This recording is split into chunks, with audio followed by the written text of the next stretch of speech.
They laughed at my truck first. Then they laughed at me for not laughing along. Somebody ought to put that thing out of its misery, Grant said, loud enough for 30 people to hear. It's an embarrassment, Harold. Worse than a junk pile. I ate my potato salad. I didn't answer.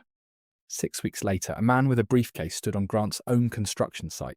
He read one page out loud. Grant's face went the colour of drywall dust. By then, the bank had already frozen $42,000 of his money. By then, his 2 spec lots weren't his to sell anymore.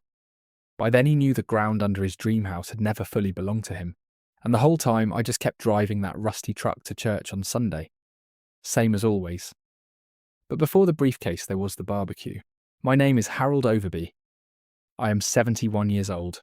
I did not raise my voice that day. I never do. 40 years running heavy equipment across a gravel lot teaches you something. The loudest man in the yard is usually the one who doesn't know what's about to break. Grant stood by my truck with a paper plate in his hand. He told 30 of his friends it was an embarrassment worth scrapping. I just kept eating my potato salad. It was a Saturday in June. Hot. The kind of Kansas hot that sticks a shirt to your back before 10 in the morning. Grant and Denise were showing off their new house, Chandler Ridge Road. 4 bedrooms, a wraparound porch, a 3-car garage he was still paying to fill. I parked my truck at the curb, like always, 88 stepside, blue paint gone chalky, rust creeping up both rear fenders like a slow tide. It's the first truck Overby Equipment Sales ever owned. I bought it the same week I bought my first loader. Back when the whole business was one gravel lot and a hand-lettered sign. Grant came out to the driveway, beer in one hand, a plate of ribs in the other. He stopped next to my truck like he'd just noticed a stain on his lawn. Somebody ought to put that thing out of its misery, he said. Not to me. To the yard, to his framing buddies on the porch rail, to his brother-in-law by the cooler. It's an embarrassment, Harold. Worse than a junk pile. I could call a scrapper before it drags down the whole street. A few people laughed. Not cruel laughs, most of them. The kind you laugh because somebody louder laughed first. My daughter Denise was standing right there. She looked at her shoes. I looked at the truck a second. Then I looked at my plate. That truck ran fine on the way over, I said. It'll run fine on the way home. Grant grinned like I'd made his point for him. That's the spirit, Harold. Never say, die. I didn't say anything else. I finished my potato salad. I've sold heavy equipment most of my life. Tractors, loaders, dump trucks worth more than most houses. I learned a long time ago. The man explaining himself in a crowded yard has already lost the argument nobody else knows they're having. Grant didn't know something standing there. His 3-car garage still owed the bank $480,000. The 2 empty lots he was counting on to bail him out sat on a strip of frontage. Frontage that had never, in 18 years, stopped belonging to me. He'd find that out. Just not that day. I built Overby Equipment Sales from one used loader. $1,900. I was 32, with a gravel lot behind the feed store, and a hand-painted sign. My wife Jean ran the office from a card table the first year. We didn't have our own phone line for 8 months. We used the feed stores. She wrote every call on a yellow pad because we couldn't afford a ledger yet. 39 years. That's how long I built that business. One machine at a time. One farmer's trust at a time. Until Overby Equipment Sales was the name every contractor in 3 counties called first. I sold the business 7 years ago. $2,100,000. Good money. Fair money. But I didn't sell the land under it. I kept that in a family trust. Quiet. The way Jean always told me to. Don't ever let go of the ground, Harold, she said to me once. Near the end, when she was too tired to sit up in the new recliner long. Trucks rust. Ground doesn't. I've thought about that line more times than I can count since she passed. 4 years now. She's buried up at Fairview, north side of town. Under a maple tree she picked herself. She liked how the light came through it in October. I still drive that stepside truck every day, not because I need to. I could buy any truck on any lot in the state, twice over. I drive it because it's the truck Jean rode in on our first date. Back when the seats were still stiff. Back when the paint was still blue all the way through. Back before either of us had $1 to our name, beyond what fit in a coffee can. She used to keep a little notebook in that glove box. I hadn't opened it in years. I didn't know, standing there with potato salad on my plate, what that notebook was about to be worth. I didn't know the truck he wanted scrapped was about to be the least valuable thing I owned on that road. Grant Milner married my daughter Denise 6 years ago. He runs a small framing crew. Decent work. Hard-working hands, I'll give him that. But somewhere along the way, decent work stopped being enough for him. He wanted to be a builder, not just a framer. 18 months ago, he took out a construction loan on the Chandler Ridge house. The math only worked if he flipped 2 other spec lots the same year. Those 2 lots haven't sold. Dirt and stakes and a for sale sign gone grey in the sun. Bleeding him $9,100 a month combined. Interest, taxes, insurance on land that wasn't earning him a dime. I didn't know the exact number that day. I only knew he'd gotten louder about money lately. A man gets louder right before he goes quiet for good. Denise knew. She had to know. But she stood in her own husband's driveway and let him call my truck an embarrassment in front of 30 people. She said nothing. Saying something to Grant these days had gotten to be more trouble than it was worth. That's the part that actually stung, not the truck. Denise's silence. I raised that girl to speak up. Her mother and I both did. We used to tell her at the dinner table, and Overby doesn't let somebody else's meanness sit in the room, unanswered. And there she was, 29 years old, married into a house I helped pay the down payment on, without either of them knowing it. Letting her husband turn my truck into a punchline for his friends. I finished the potato salad. I said my goodbyes around 3, shook Grant's hand like nothing happened. Because nothing had happened yet. Not in any way a courtroom or a bank would recognise. I got in my truck. It started on the first turn, same as it always does. Same as the day I drove it off that gravel lot, Jean laughing beside me. The radio only picked up 1 station back then.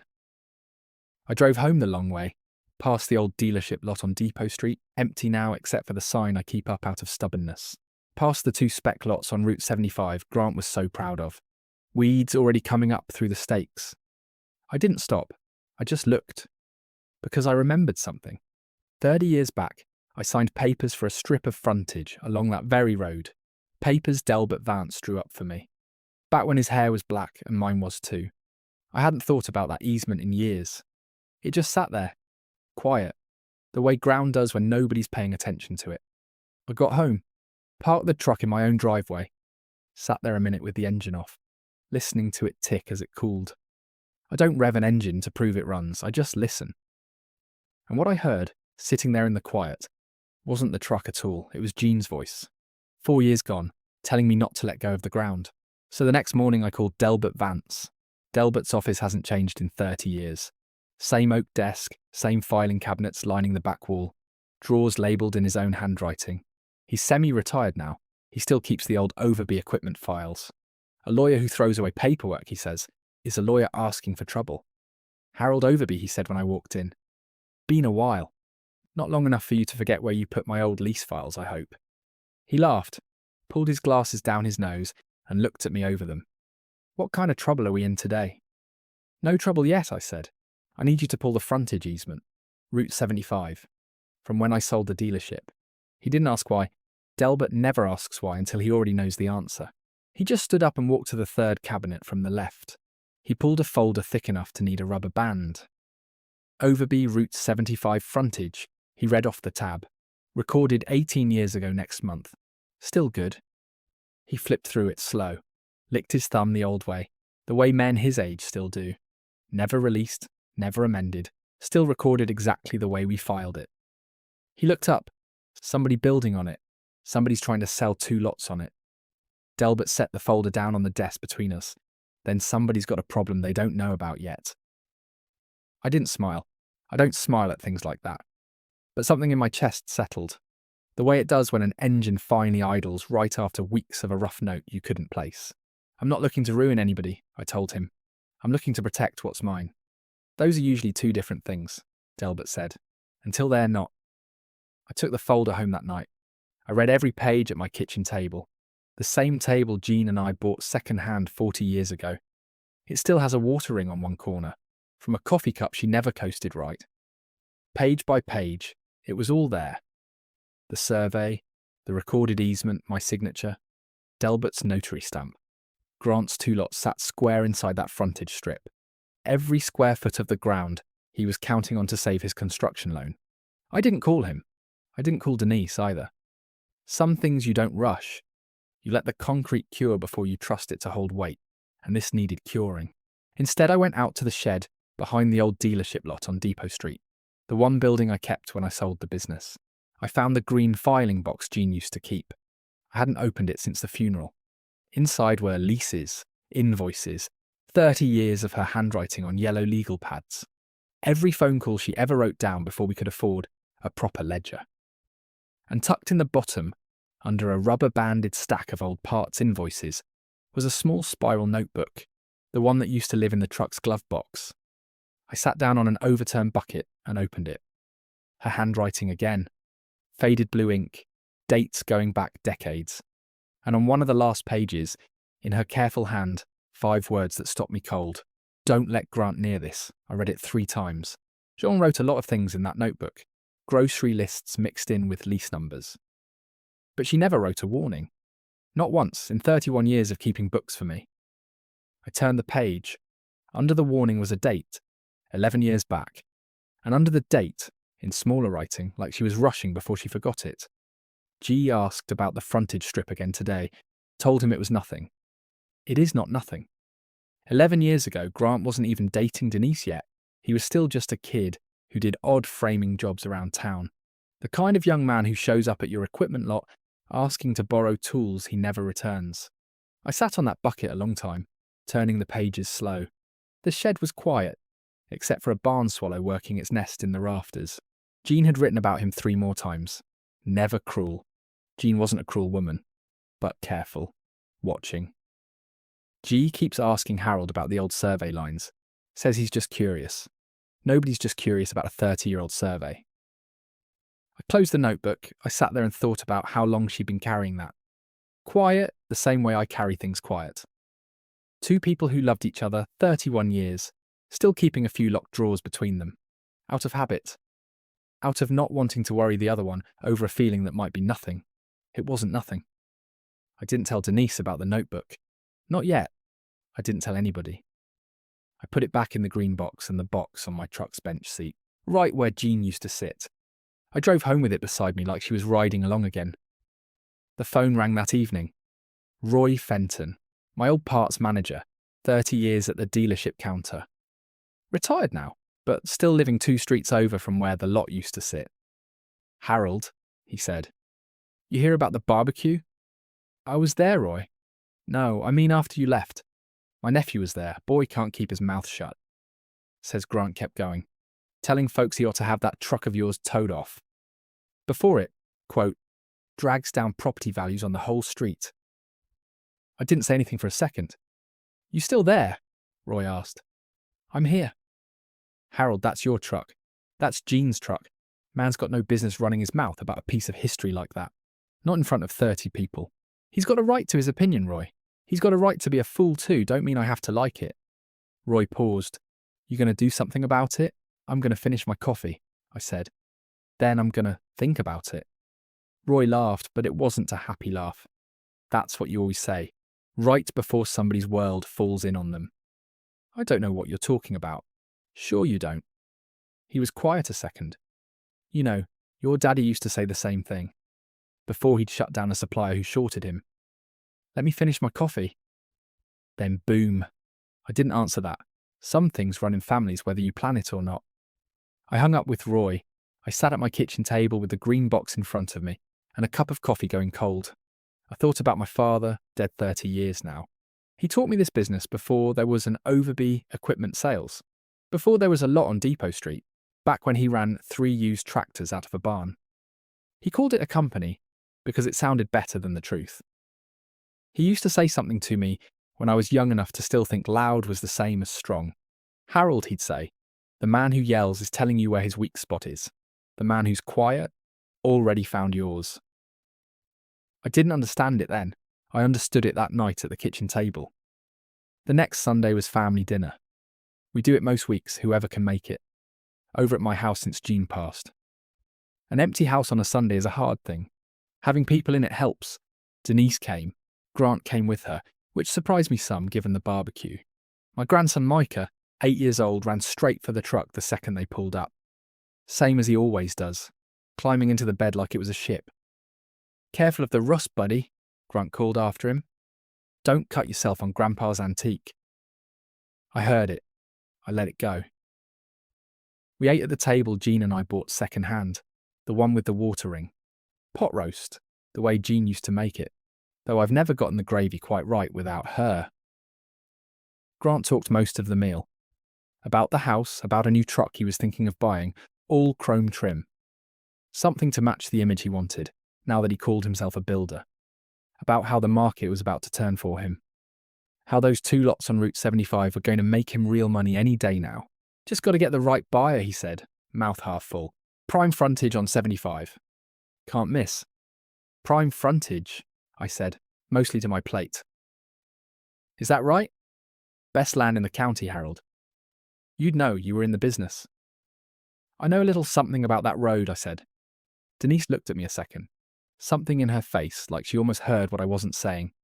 But Grant kept talking, and the moment passed, the way moments do at a crowded table. After dinner, Micah asked if he could sit in the truck again. I said sure. I watched him through the kitchen window, working the old steering wheel, back and forth, making engine noises with his mouth, the way boys do. Denise came and stood next to me at the sink drying a dish. Dad, she said, I'm sorry about what Grant said. At the barbecue. Don't worry about it. I should have said something. You're a grown woman, Denise. You don't have to defend my truck to me. That's not what I mean. She set the dish down. I mean, I should have said something to him. Before. During. I don't know. Something. I looked at her a long moment. My daughter, 29 years old, still able to look about 12 when she felt guilty about something. Your mother used to tell me, I said, that the quietest people in a room are usually holding the most weight. You didn't say anything because you're carrying something, Denise. I've watched you carry it for months. She didn't answer that. She just kept drying the same dish, longer than it needed. Is everything all right with the house? I asked. With Grant's business? It's fine, she said too fast. It's fine, Dad. I let it sit. I've bought and sold enough equipment from nervous men to know what it's fine. Too fast sounds like. Okay, I said. If it's ever not fine, you know where I am. She nodded and went back to the dish. I went back to the window, watching my grandson steer a truck that wasn't going anywhere. Laughing at nothing, the way kids do. Before the world teaches them what nothing costs. Monday morning I called Delbert again. I want the full survey pulled, I told him. Not just the easement, everything. Every parcel line on that Route 75 strip, going back to when I first bought it. That's a bigger job, Delbert said. Might take the county a week. To pull the historical plats. I've got time. You planning on doing something with this, Harold? Or just planning on knowing things? Knowing things first, I said. Always knowing things first. He laughed. Your daddy used to say that. Everybody keeps telling me that lately. Because it's true. A pause on the line. You want me to reach out to the title company handling Grant's lots? See what they've got on file? I thought about it. Not yet. Let them keep thinking they've got clean title a little longer. Cruel, Delbert said, but he was smiling. I could hear it. Not cruel, I said. Patient. There's a difference, and it's the only one that matters. That week, while Delbert worked the county records, I went back to the shed twice more, going through the rest of Jean's green box, old invoices for machines I'd forgotten I ever sold, a photo of the two of us in front of the very first loader, her squinting into the sun, me looking 20 years younger, 20 pounds lighter. And near the very bottom, wrapped in a rubber band gone brittle with age, a stack of yellow legal pad sheets. Folded in thirds, a single word written on the outside fold, in Jean's hand, Grant. I sat back down on the bucket. I unfolded the pages slow, the paper crackling like it hadn't been touched in years, which it hadn't. It was a timeline. Dates, names, small notes in her careful hand, going back almost 15 years.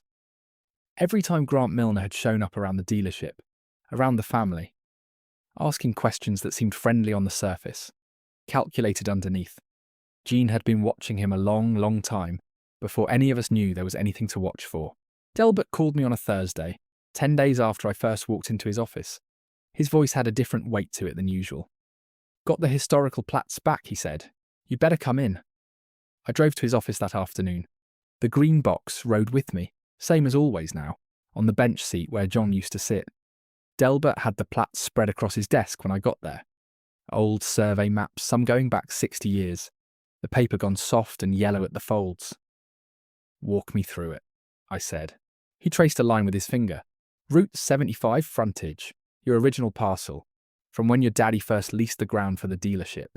Back before you were even running the place full time. I know that part. Here's what you might not know." He slid a second map over, newer, crisper. "When you sold the business 7 years ago, the sale carved out the business and the equipment. Fine. Standard.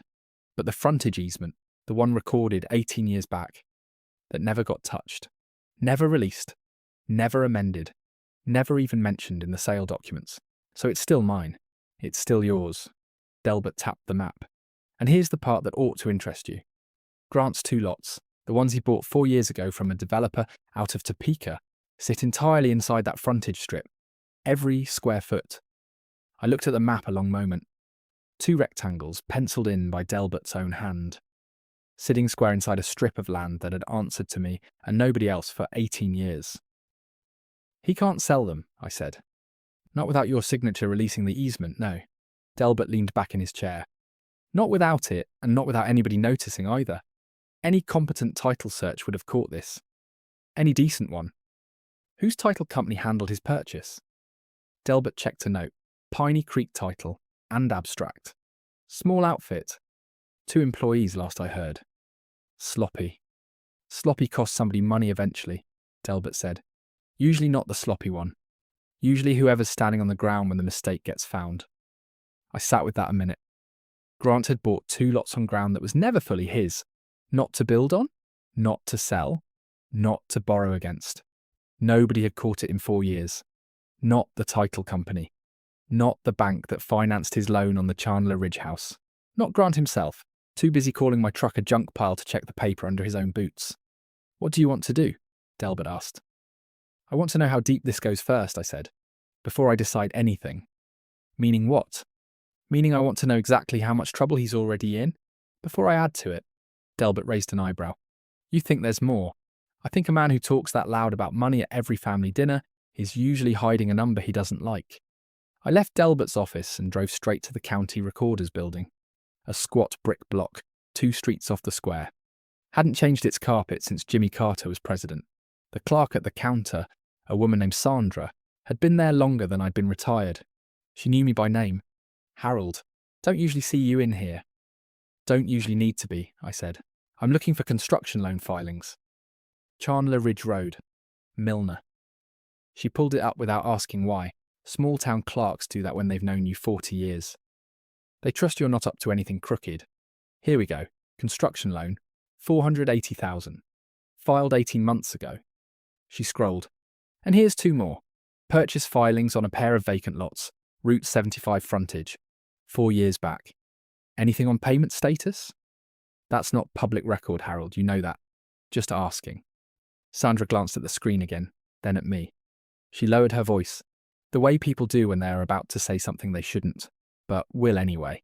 "I will say we've had 2 notices of default filed against that Route 75 parcel pair. Last 6 months. Preliminary.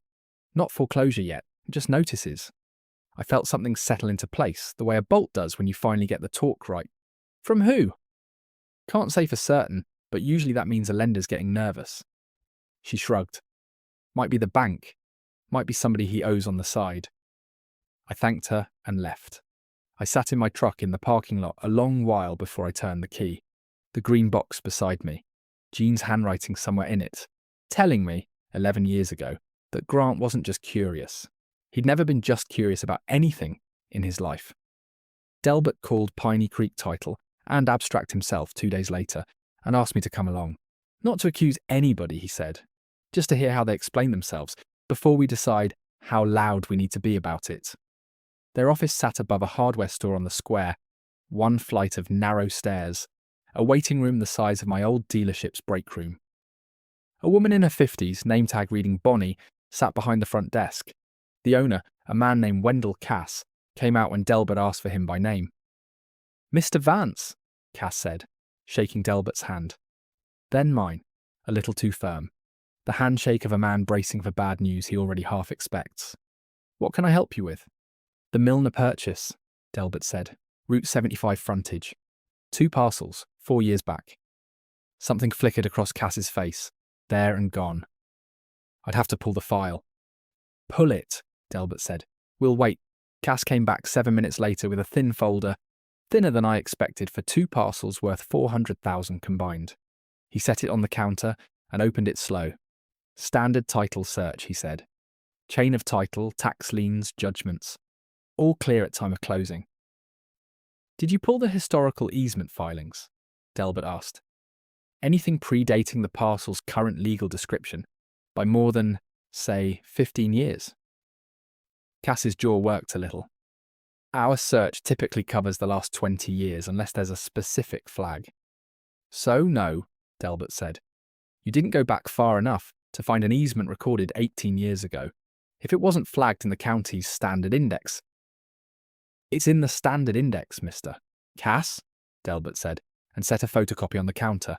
The one from his own file, Overby Route 75 frontage, stamped clean across the top. Recorded, indexed, exactly where any competent search would have found it in about 20 minutes. Cass looked at the page a long moment. His face went the particular grey of a man watching his own name attach itself to a mistake he can't undo. That's, he started, then stopped. That's an oversight on our part. I'll need to review this with our carrier. I'd imagine you will, Delbert said, not unkindly.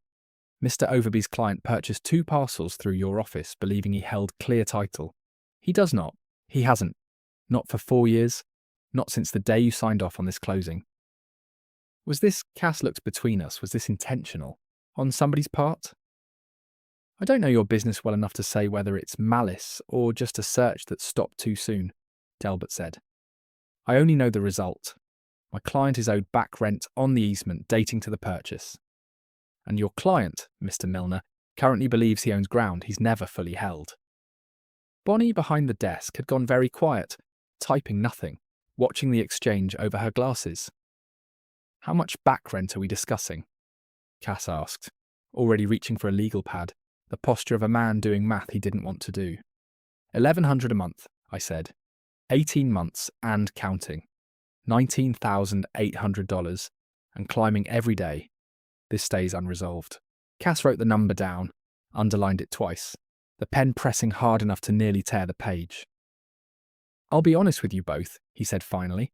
We're a 2-person operation. A claim like this, on top of our premiums already being what they are, that could be the whole business. That's not something I take satisfaction in, I told him, and meant it. I didn't come here to bury a small outfit over an honest mistake. I came here because a young man's been building a house on ground that was never his, and somebody needs to own how that happened before it gets worse for everybody standing on it. I appreciate you saying so, Cass said quietly. Doesn't make the number smaller, but I appreciate it. We left him there with his legal pad and his grey face. Bonnie already reaching for the phone, probably to call whatever insurance carrier handled claims like this. Delbert didn't say much on the stairs going down. You went easier on him than I expected, he said once we were back at the truck. He didn't call my truck a junk pile in front of 30 people, I said. He just did sloppy work for a paycheck. Different kind of wrong. I've got room to be patient with the first kind some days. Not much room left for the second. Fair distinction, Delbert said. Only one that matters, I said, and drove off toward the cemetery. The green box riding quiet beside me. One more piece of paper heavier than when the day started. That Sunday I went up to Fairview Cemetery before the family dinner, same as I do most weeks. Jean's stone under the maple tree. The leaves not yet turning, but starting to think about it. The way Kansas trees do, in late summer, when the heat finally breaks. I sat on the little stone bench I'd had put in 3 years back, close enough to touch her name if I leaned forward. You were right about him, I said, out loud. Nobody around to hear but a few birds and the wind moving through the maple. You were right 11 years before I even started paying attention. I sat there and told her about the barbecue, about the notebook, about the timeline she'd kept, page after page, watching a boy who wasn't even family yet, seeing something the rest of us missed because we wanted to believe our daughter had found a good man. He's not evil, Jean, I said. I don't think he set out to be a thief. I think he's just scared, and scared men do foolish things, and foolish men do cruel things to cover the foolishness. The wind picked up a little. I don't believe in signs, not really, not the way some people do. But I sat there a long time anyway. It felt like she was listening, the way she always used to, when I talked through a hard decision at the kitchen table. I'm not going to hurt Denise, I told the stone. Whatever happens to him, I'm going to protect her. That much I promise you. I drove to the family dinner after that, later than usual, and Denise noticed. Where were you, Dad? Fairview, I said. Talking to your mother. She softened at that, the way she always does. How's she doing? Same as always. Patient, waiting on the rest of us to catch up. Grant was in a mood that Sunday, tighter than usual. He snapped at Micah once for something small, then apologised right after, in a way that told me he knew he'd overstepped. He barely touched his food. He kept checking his phone under the table, thinking nobody noticed. I noticed. After dinner, Denise washed dishes and Grant stepped outside to take a call. I followed him out, quiet. The way you follow a man you want to hear, without him knowing you're listening. He was pacing by the fence line, phone to his ear, voice low and tight. I know what the notice says, he was saying. I know. I need 30 more days, that's all I'm asking. 30 days and I'll have a buyer lined up. A pause. No, listen, the frontage on 75 is prime land. Any appraiser will tell you that. I just need... Another pause. Longer. You can't call the whole loan? That's not how this works. I've got equity in the house. He turned and saw me standing there. He went white. The same colour drywall dust would turn his face 6 weeks later, though neither of us knew that yet. Harold. I didn't see you. Didn't mean to interrupt, I said. Just came out for some air. It's nothing. Work stuff. Sounded like a lot of nothing. He forced a laugh. You know how banks are, always want their paperwork yesterday. I do know how banks are, I said. Spent 40 years doing business with them. He shifted his weight, looking for a door out of the conversation that wasn't there. Well, I better get back inside, he said. Denise'll wonder where I went. Sure, I said. Go on in. He walked past me fast. I stood by the fence a minute longer, looking out over the field behind my house. The same field Jean used to say she could smell rain coming off 2 days before it ever fell. $9,100 a month in carrying costs, on 2 lots he couldn't sell. Sitting on ground that wasn't his to sell in the first place, and now a lender calling the loan early. The concrete was curing faster than I expected. 2 weeks after the fence line phone call, Denise showed up at my house. A Tuesday afternoon, unannounced, which she never does. She stood on my porch a minute before knocking, like she was rehearsing something. Dad, can we talk? Course. Come on in. She sat at the kitchen table, my kitchen table, the watering under her elbow. She didn't say anything for a while. I put the kettle on.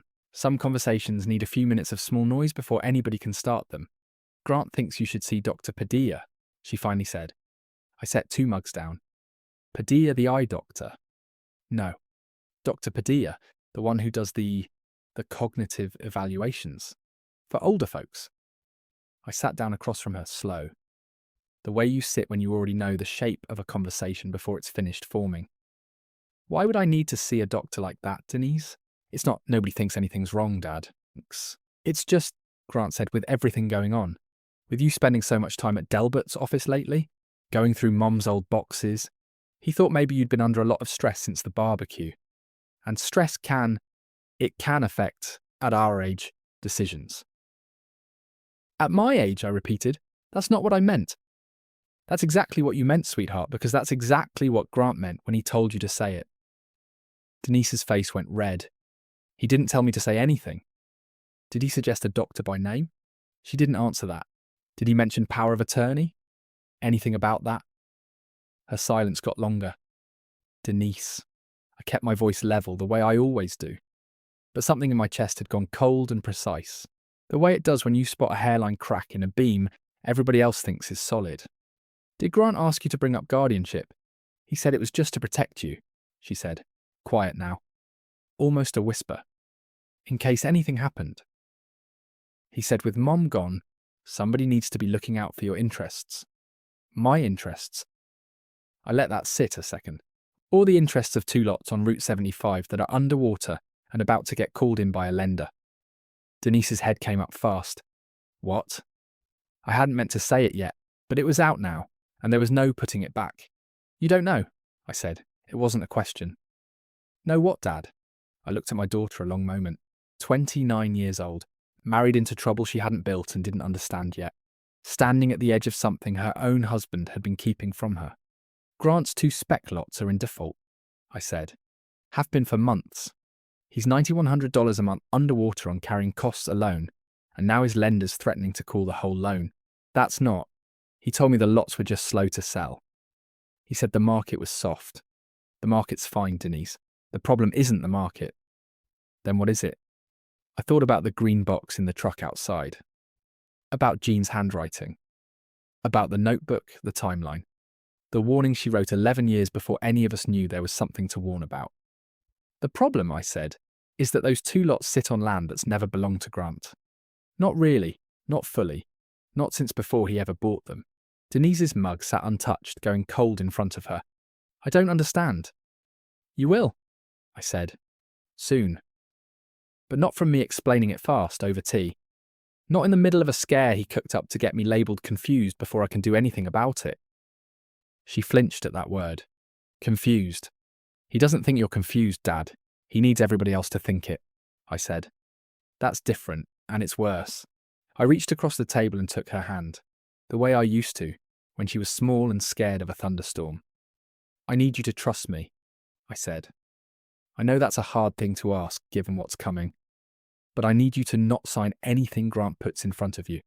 Not about me, not about power of attorney, not about a doctor's evaluation, not about anything, until you've talked to me first. She looked at our hands, then at my face. You're scaring me, Dad. I don't mean to. I mean to protect you. There's a difference, and I need you to believe there's a difference. She nodded, slow, uncertain, but she nodded. She left 20 minutes later without finishing her tea. I watched her car pull out of the driveway. I sat back down at the table. For the first time since the barbecue, I let myself feel something other than calm. Anger, maybe. Not loud anger. The kind that sits in your gut like a stone you swallowed on purpose. They wanted to call me confused.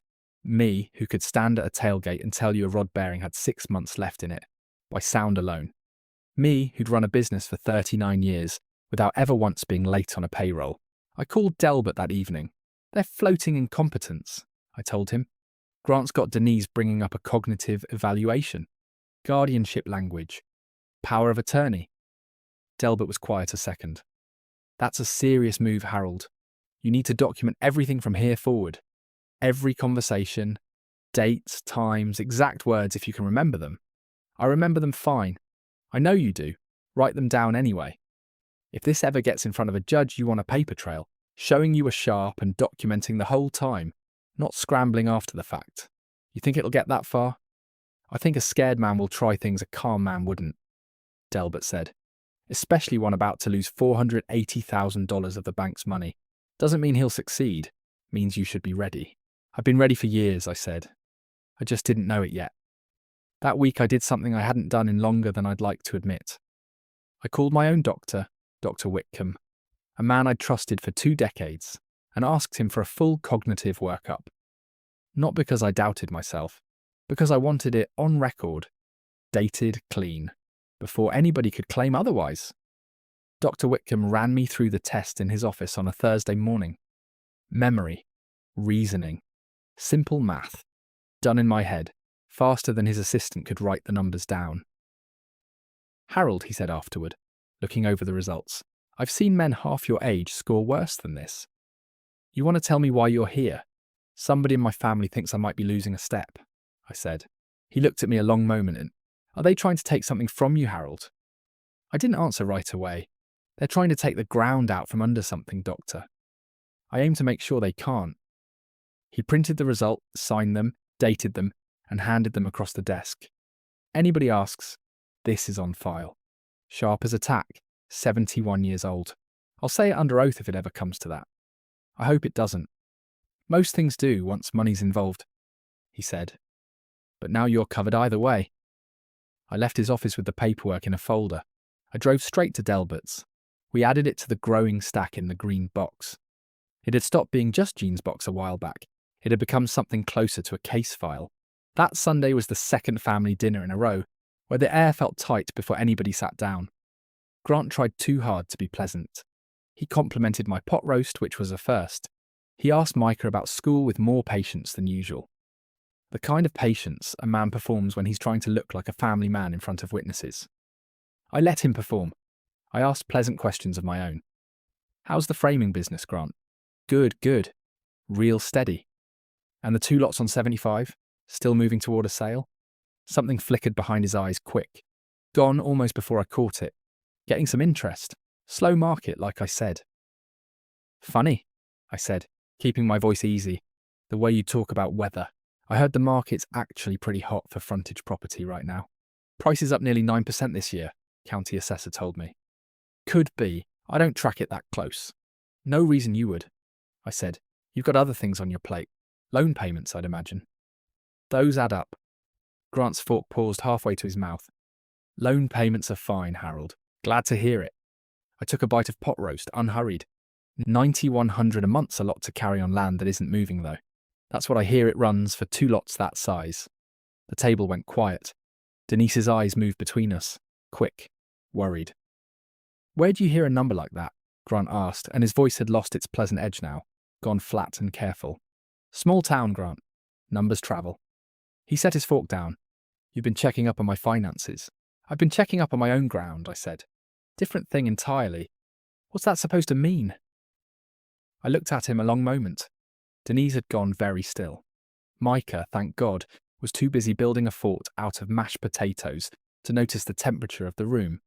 It means, I said, that a smart man checks what he owns, before somebody else tries to sell it out from under him. Grant's jaw worked. He didn't have an answer ready. I could see him searching for one and not finding it, the way a man searches a toolbox for a wrench that isn't there. I think I've had enough dinner, he said finally, and stood up. Denise stood up after him, apologising with her eyes the whole way to the door. I sat at the table after they left, alone with Micah, who was still working on his potato fort, oblivious. Grandpa, he said, why is everybody mad? Grown-up stuff, buddy, I said. Nothing for you to worry about. Is it about your truck? Uncle, Grant's always saying stuff about your truck. I looked at my grandson, 8 years old, already picking up on more than any of us wanted him to. The truck's fine, Micah, I said. The truck's always been fine. Some people just don't know what they're looking at. That night, after everyone left, I went out to the shed one more time. I hadn't finished going through the green box. Not really. Something told me I wasn't done finding what Jean had left for me. Near the very bottom, under the timeline pages, under old tax records and Christmas cards, was an envelope. Sealed. My name on the front in Jean's handwriting. The letter's a little shakier than her usual hand, written in her last months. I sat down on the bucket, the same bucket, and I held that envelope a long while before I opened it. Inside was a single page. Harold, if you're reading this, it means you finally went looking, which knowing you took longer than it should have. I want you to know I never doubted you'd figure it out eventually. You always do, once you stop being polite about it. I've watched Grant a long time now. I don't think he's a bad man, not all the way through. But I think he's a scared one. Scared men reach for whatever's closest, even when it isn't theirs. I moved the frontage rights the way I did, because I wanted our family to always have ground to stand on, no matter what happened to the rest of it. Whatever they take, they cannot take that, unless you let them. Don't let them, Harold. And don't be too hard on Denise. She loves that man, and love makes people slow to see what's right in front of them. She'll see it when it's time. Give her the room to. I love you. I always did, from the first day you drove me round in that ugly blue truck, the one with the radio that only got one station. Keep the truck. Keep the ground. Let go of the rest. Jean. I sat in that shed a long time after I finished reading, the barn swallow still working its nest above me, the evening light going gold, then grey, through the one small window. I folded the letter along its original creases and put it back in the envelope. Careful. The way you handle something you know you'll read again many times before you're done needing to. Then I drove home, and I called Delbert one more time that night. I'm ready, I told him. Set the meeting. What kind of meeting are we talking about? Delbert asked. The kind where a man finds out what's actually his, I said. On his own construction site, in front of whoever he's got standing around when it happens. Delbert was quiet a second. You want witnesses? I want it public, I said. Not cruel, just public. There's a difference, and Grant's about to learn it. When? Give it 2 more weeks, I said. Let him keep digging. A man in a hole doesn't stop swinging the shovel just because somebody points out the hole. Delbert laughed, short and dry. Your daddy again. My daddy again. 2 weeks turned out to be exactly the right amount of time. Though I didn't know that yet. Grant, it turned out, wasn't done making his situation worse. Watching him do it quietly from a distance taught me more than I expected. The first thing that happened was the lender, not the bank that held his construction loan on Chandler Ridge.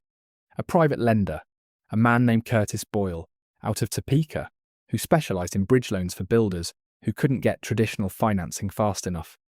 Grant had gone to him 8 months back, quietly, to cover a shortfall on materials for the house, Sycamore. He used the 2 Route 75 lots as informal collateral, a handshake arrangement more than a proper lien. The kind of deal desperate men make when the bank says no and the deadline doesn't care. Boyle wanted his money, $14,000, plus interest that had been compounding since spring. And Boyle, unlike a bank, didn't have patience for paperwork delays or market excuses. Delbert confirmed the shape of it a few days later, through a contact he still had at the courthouse, who tracked private lien filings for a living. Nothing recorded, Delbert told me over the phone, which means Boyle's got nothing but a handshake, and Grant's word that those lots are worth something. If Grant can't pay, Boyle's got no clean legal claim on the land itself, just a debt, and a man's reputation, and whatever pressure he can apply in person. That's a dangerous position for Grant to be in, I said, owing a man money with nothing on paper to protect either side. It's a common one, Delbert said. Desperate men skip the paperwork because paperwork takes time they don't think they have. Then the debt comes due anyway, paper or no paper, and the man who wrote the check in good faith usually finds a way to collect regardless. You think Boyle will get ugly about it? I think Boyle's the kind of man who calls a note due the day it's due and doesn't much care whose son-in-law he's calling it on, Delbert said, which works entirely in our favour if I'm honest. We're not the only pressure closing in on Grant right now. We're just the pressure with the paperwork. I sat with that a while after we hung up. There was something almost merciful in it, knowing Grant's trouble ran 2 directions instead of 1. It meant the meeting we were building toward wouldn't be the only wall closing in on him that week. It also meant, whatever happened, Denise was about to find out her husband owed money to more than just a bank, on terms no lawyer had ever reviewed. Roy Fenton heard about it first, the way Roy hears about everything in Piney Creek, through his nephew. The nephew did framing work for Grant's crew.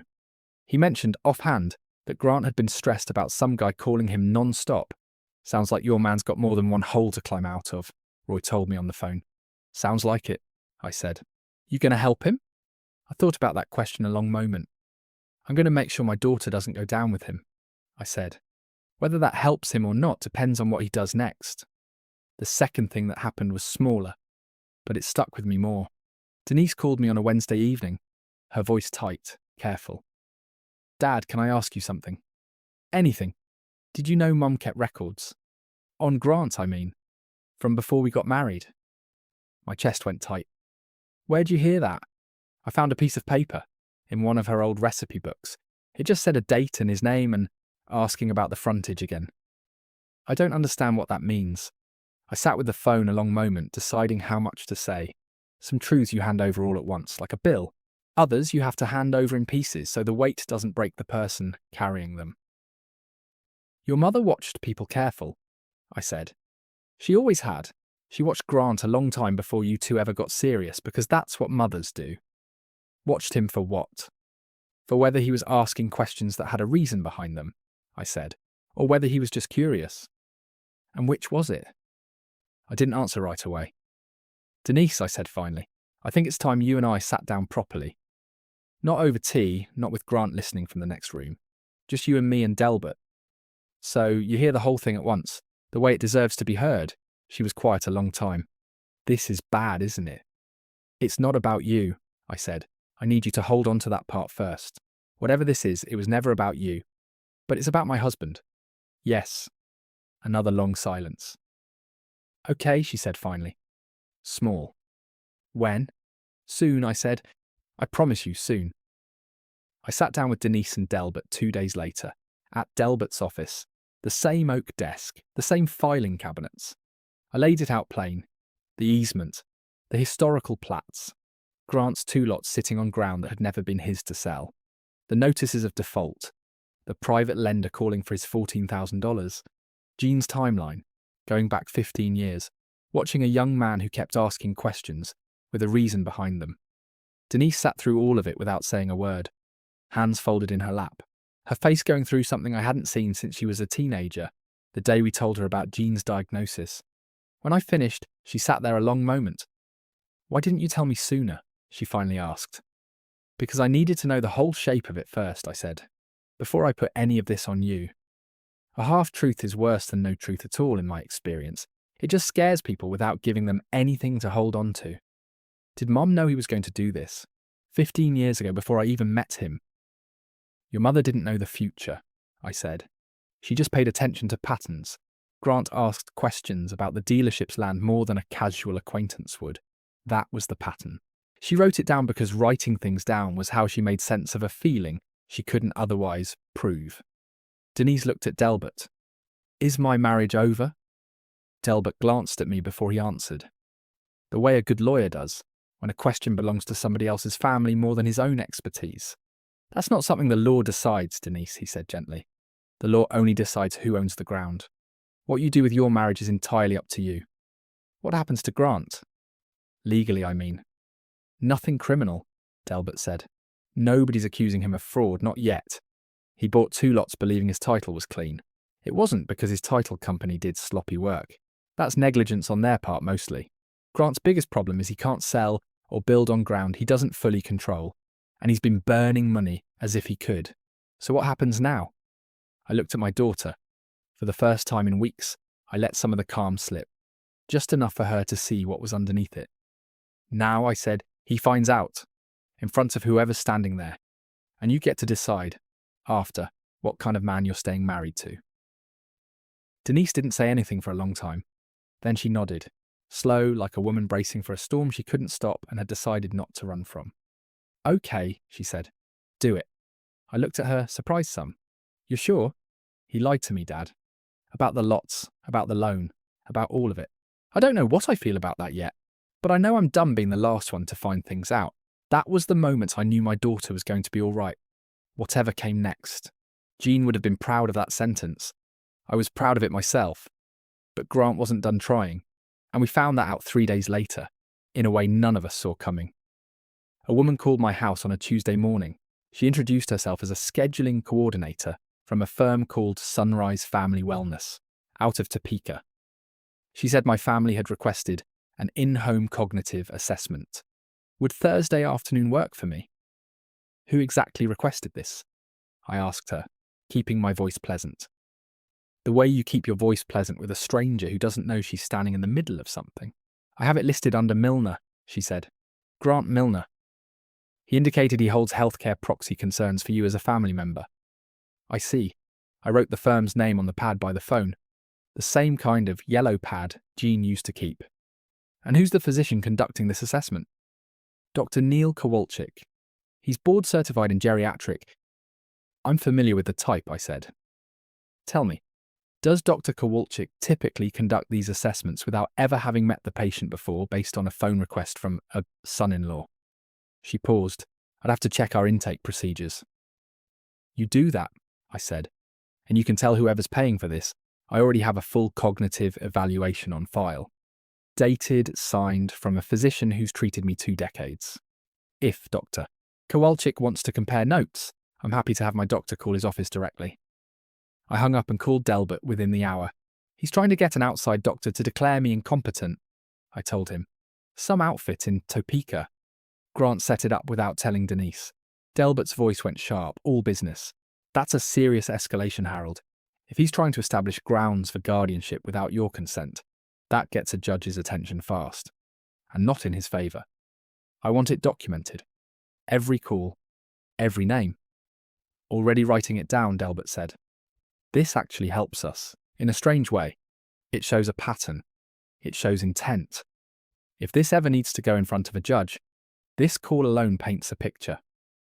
I don't want it to go in front of a judge. I know you don't. But it's good to know the ground's solid under you if it does. I called Denise that afternoon, and I could hear something break in her voice when I told her what Grant had done. He called a doctor, she said, flat, disbelieving. Behind my back. Behind your back. To declare you incompetent so he could, take control of your accounts? Sign things for you. I don't know his exact plan, I said. But I know what the pieces add up to. I'm going to talk to him. Denise, no, Dad. I need to hear it from him directly. I need to see his face when I ask him. She called me back 2 hours later, her voice steadier but harder. The voice of a woman who'd just watched something in herself finish breaking. He admitted it, she said. He said it was just due diligence. She stopped a second. He said if you really were sharp as a tack, the evaluation would prove it. No harm done. He said I was being emotional about it. What did you say? I said if he ever tries that again, I will personally drive him to sit across from you and Delbert. A pause. First time in 6 years I've really yelled at him. Dad. How'd it feel? Honestly, it felt like the first honest thing I've said to him in months.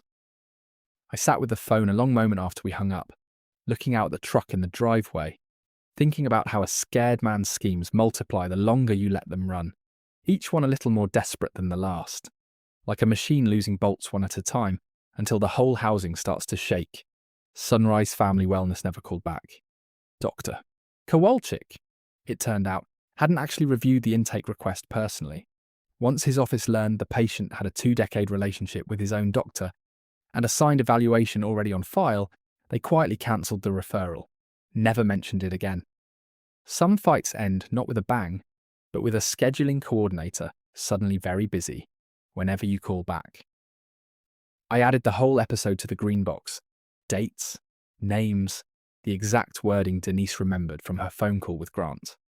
Delbert said it might never matter since we weren't planning to see a judge. But he filed it anyway, the way a careful man always keeps the extra bolt, even after the job's done. 2 days after the Sunrise Family Wellness call died on the vine, Grant's mother showed up at my house, Sharon Milner. I'd known her 20 years. Casual, the way you know the mother of a boy your daughter eventually marries, mostly through school events and the occasional holiday table. She'd never been unkind to me directly. She'd also never once, in 6 years, asked me a real question about my life that wasn't really about my money. She stood on my porch in a coat too warm for the weather, wringing a purse strap in both hands. Harold, can I come in? Course, Sharon. She sat at the kitchen table, the water ring under her elbow same as everybody else, who sits there long enough to lean on it. I put the kettle on out of habit more than hospitality. I know about the doctor thing, she said. Grant told me, and I want you to know, I didn't put him up to it. Didn't say you did. I know how this looks. Me showing up right after. Like I'm here to smooth it over before you decide something about my son. She twisted the purse strap tighter. But I've been telling Grant for a year now to slow down. Those lots, that third house he wanted to start without the first 2 even sold. I told him he was building on sand. I looked at her a long moment. Building on sand's an interesting way to put it, Sharon. Considering the ground under those lots was never his sand to build on in the first place. Her face changed, quick, the way a face changes when it realises it's said more true than it meant to. What do you mean? I mean your son's been telling everyone at church and at that barbecue that his 2 spec lots on Route 75 are prime frontage, ready to sell any day now. What he hasn't told anyone, including you, apparently, is that those lots sit on an easement my family's held for 18 years. He can't sell them. He never could. Not without my signature. He just never checked. Sharon's hand went still on the purse strap. That's not possible. His title company cleared that purchase 4 years ago. His title company did a sloppy job 4 years ago, I said. Same as I told him at my own dinner table, and same as his bank found out for themselves not 2 weeks back. She sat with that a long moment, the kettle starting to whistle behind me. I got up and poured 2 cups, set one in front of her, more out of habit than warmth. I always told him, she said, quieter now, that he was reaching past what he had earned, Titi, wanting to be a builder instead of staying a good framer. His father was the same way, reached for things before he'd paid for the ones he already had. Lost 2 houses that way, before he finally settled down. I didn't know that about his father. Nobody talks about it. Grant doesn't like people knowing where the habit comes from. She wrapped both hands around the mug like she needed the warmth more than the coffee. I told him 100 times, Harold, that you built everything you have slow, one machine at a time, the hard way, and that he ought to learn something from that instead of resenting you for it. Doesn't sound like the lesson took. No, she admitted. It didn't. And when the money got tight, he started talking about you different. Said you were sitting on more than you needed, hoarding it, and that a man your age ought to be handing things down instead of holding on to them. She looked up at me, something like shame crossing her face. I told him that wasn't his to decide. I want you to know that. Whatever else you think of me, I never once told my son your money was his to take. I believed her. Mostly.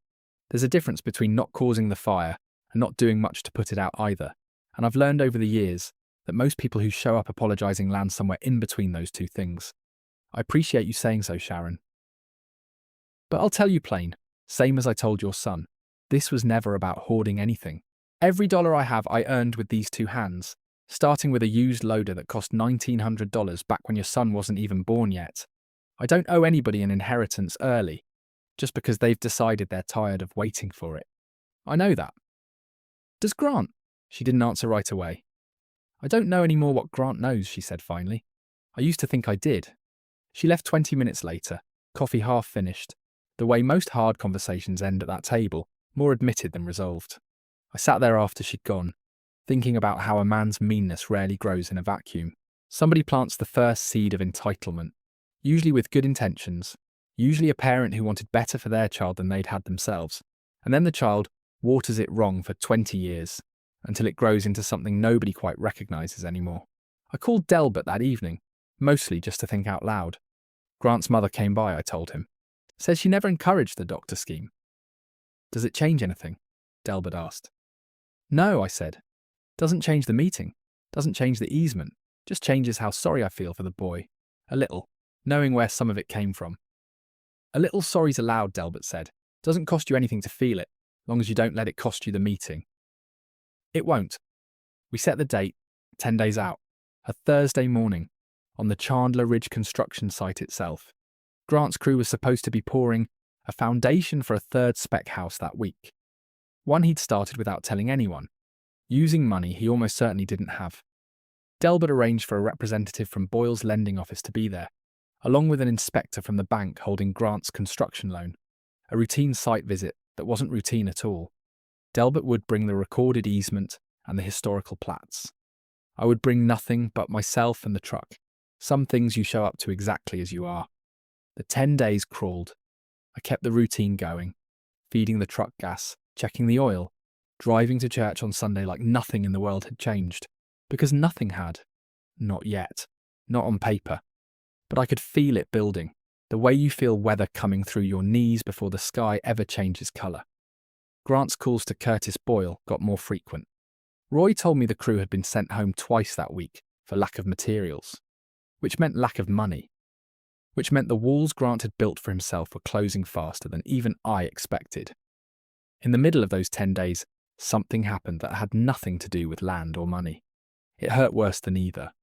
Micah's school held a grandparents' day that Friday, the kind of event where the little ones bring in a favourite relative to talk about their job or their life. Micah, without asking anyone, had signed me up weeks earlier as his special guest. I put on a clean shirt and drove over that morning, looking forward to it more than I let on. Denise met me in the parking lot, her face tight in a way I didn't like. Dad, I need to tell you something before we go in. Grant's here. I didn't know he was invited. He wasn't. He showed up anyway. Said he wanted to see Micah's presentation too. She hesitated. Dad, I think he's here to make a scene. He's been strange all morning. Short with me, saying things about how everyone in this family always takes your side. I'm not going to make trouble, Denise. I'm here for Micah.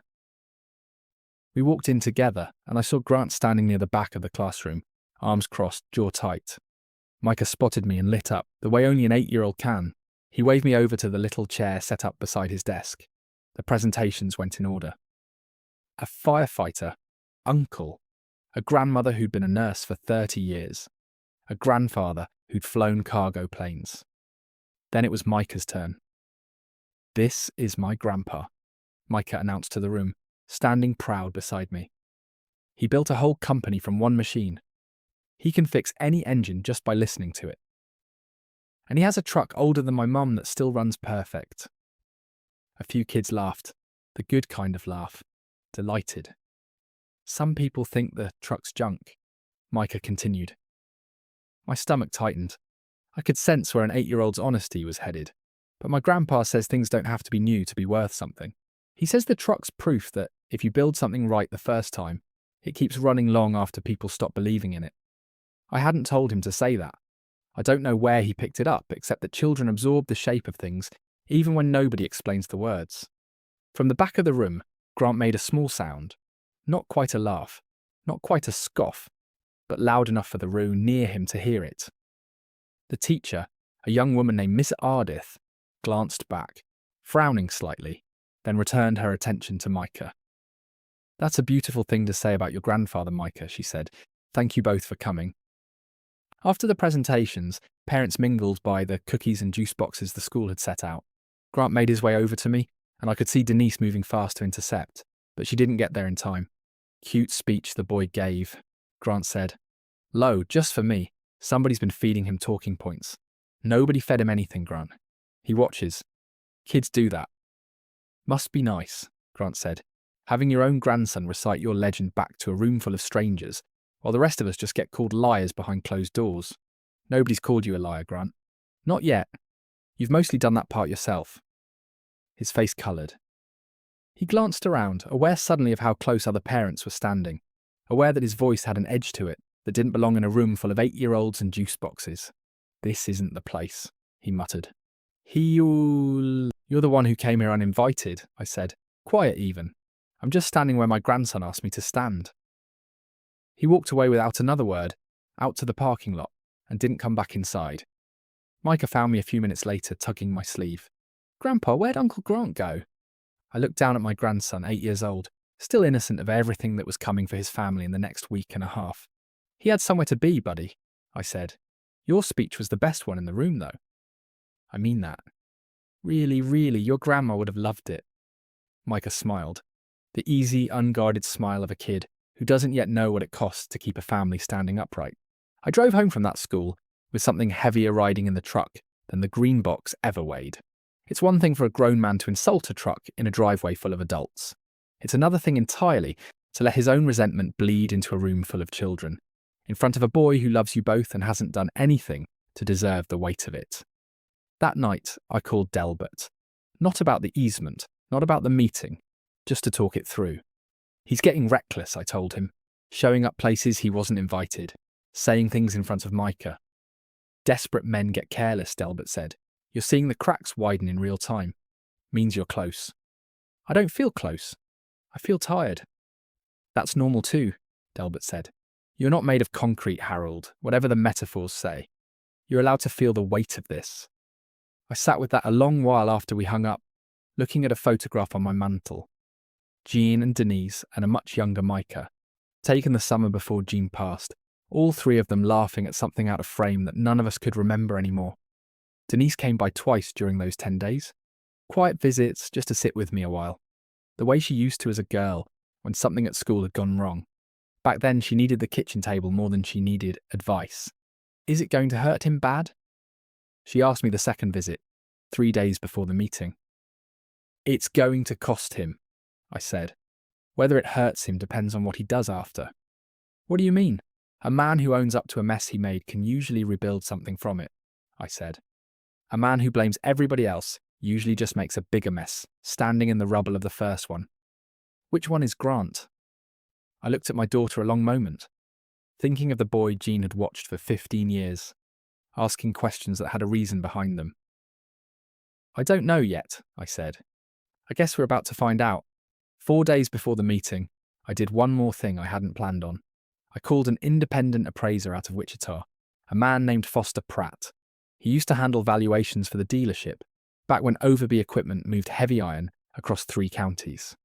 I wanted a clean, dated number on the frontage land itself, separate from anything Delbert or the county could produce, so nobody could ever say later, I'd inflated what I was protecting.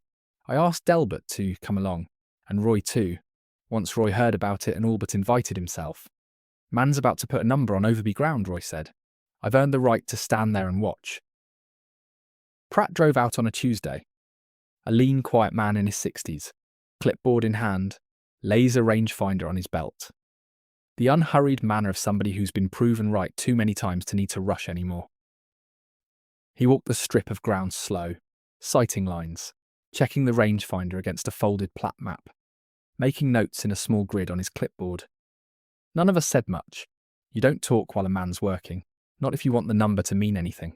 He stopped where Grant's second lot started, weeds up past his boots, the for sale sign leaning grey in the wind a few yards off. You want the honest number? Or the number that sounds impressive? Pratt asked, looking up from his clipboard. Only ever wanted the honest one, I said. 340,000, he said. Conservative given the frontage and the traffic count on 75.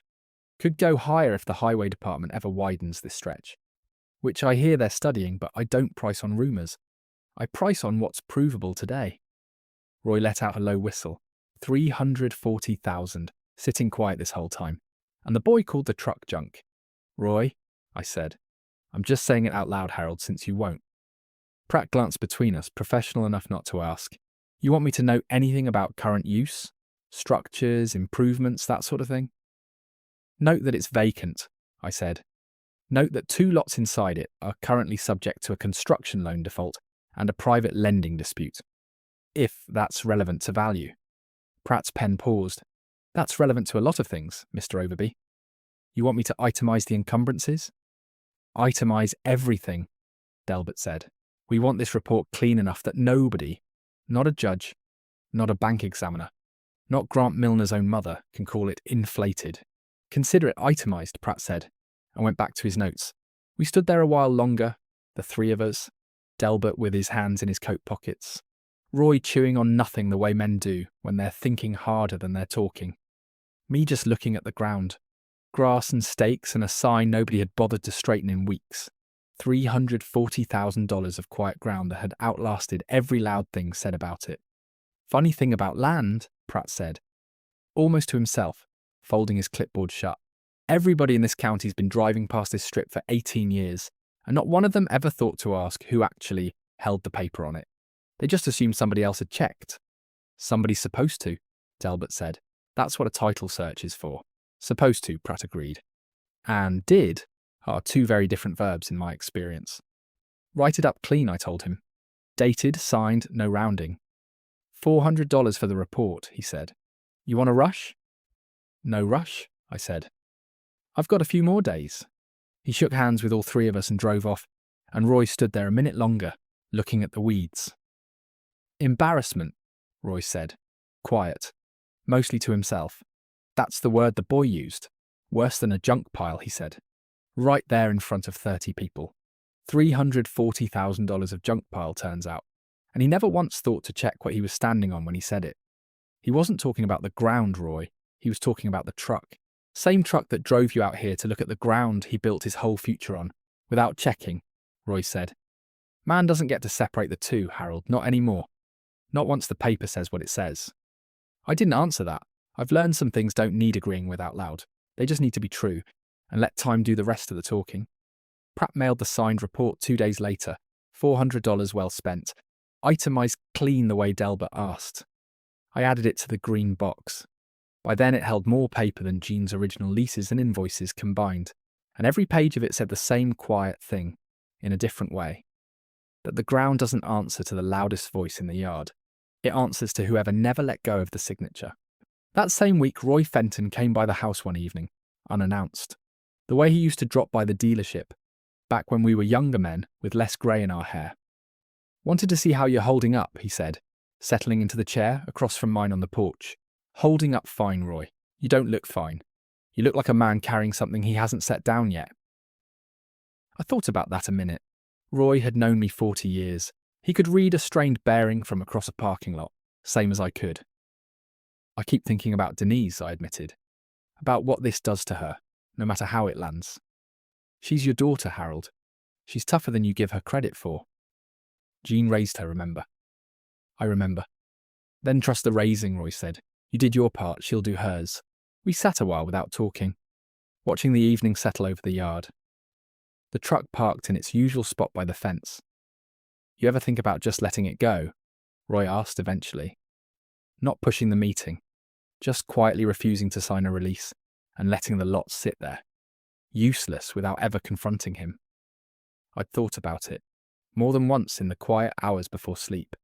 I thought about it, I said. But quiet refusal doesn't fix what he did to Denise. It doesn't undo him telling her I was confused. It just leaves the rot in the wall, Roy. Sooner or later a wall like that falls down anyway, and it falls on whoever's closest when it does. So you're doing it for her, not for the land. I'm doing it for both, I said, but mostly for her. The land was never really the point. It's just the thing that proves the point. Roy nodded slow, the way he does when he's decided a thing's been said right and doesn't need more words stacked on it. Your daddy would be proud of you, he said. Way you're handling this. My daddy would have handled it louder. Your daddy would have handled it exactly the way you are, Roy said. He just talked a bigger game about it after. Over coffee, same as you're going to do with me in about 20 years. I laughed. Actually laughed. The first real laugh I'd managed in weeks. 2 days before the meeting, I drove out to the Chandler Ridge site one more time, alone just to look. I didn't get out of the truck. I sat at the curb a while, watching Grant's crew stand around, watching the stalled foundation, the stacked lumber going grey from weather, the for sale sign leaning further sideways than it had a week before. Grant came out at one point, saw my truck, and stood there a long moment before going back inside without approaching. He knew something was coming. He just didn't know the shape of it yet, or the exact morning it would arrive. I drove home and called Delbert to confirm everything one final time. The easement documents notarized and copied. The historical plats, certified by the county. Foster Pratt's appraisal, signed and dated. Dr. Whitcomb's cognitive evaluation, filed and ready in case anyone tried the confusion angle again. Jean's letter, which I would not be reading aloud to anyone. Some things belong only to the person they were written for. Everything's in order, Delbert said. You ready? I've been ready since I found that notebook in the glove box, I said. I was just waiting for the right morning. The night before the meeting, I went out to the shed one last time, not to search for anything, just to sit with the green box a while, the way you sit with a person before a hard morning. I ran my hand along the truck's fender, the rust rough under my palm, familiar as an old friend's handshake. Well, Jean, I said out loud, to nobody but the swallow and the quiet. Tomorrow we find out if the ground holds. I slept better that night than I had in weeks. Thursday morning came in grey and still, the kind of Kansas sky that can't decide if it wants rain. I got up early, same as always, made coffee the way Jean taught me, strong enough to stand a spoon in. I put on my good shirt, not a suit. I've never owned a suit in my life and wasn't about to start now. Just a clean collared shirt. The kind I wore to close big equipment deals for 39 years. Looking like yourself, put together and unhurried, says more than any suit ever could. I walked out to the driveway and stood by the truck a minute before I got in. This is it, old girl, I said, patting the hood. Let's go find out what we're worth. She started on the first turn, same as always. I drove out to Chandler Ridge Road with the windows down, the morning air still cool before the heat set in. I passed the 2 spec lots on Route 75 one more time. Weeds up to my knees now. A for sale sign leaning sideways in the wind. Delbert was already there, parked at the curb in his old sedan, a leather folder under his arm, thick with everything we'd gathered. Denise's car was there too, parked a little apart from the others. I saw her sitting inside it, hands on the wheel, not moving. I walked over and tapped on her window. She rolled it down. You don't have to be here, I said. Nobody would think less of you. I have to be here, she said. He's still my husband. Whatever happens, I need to hear it with my own ears, not second-hand. I nodded. That was fair. That was in fact exactly what her mother would have said.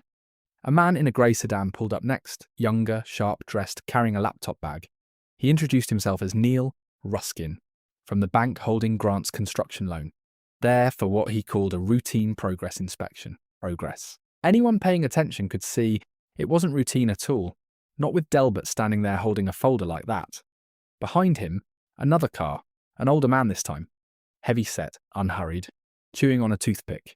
Curtis Boyle himself, the private lender, come to see about his $14,000 in person. Phone calls, Delbert told me later, had stopped getting answered. Grant's crew was already on site, 3 men standing around a mixer that wasn't running, waiting on materials that hadn't arrived. Grant came out of the half-built house when he saw the gathering of cars, wiping his hands on a rag. Confusion, then wariness, crossing his face in that order. Harold.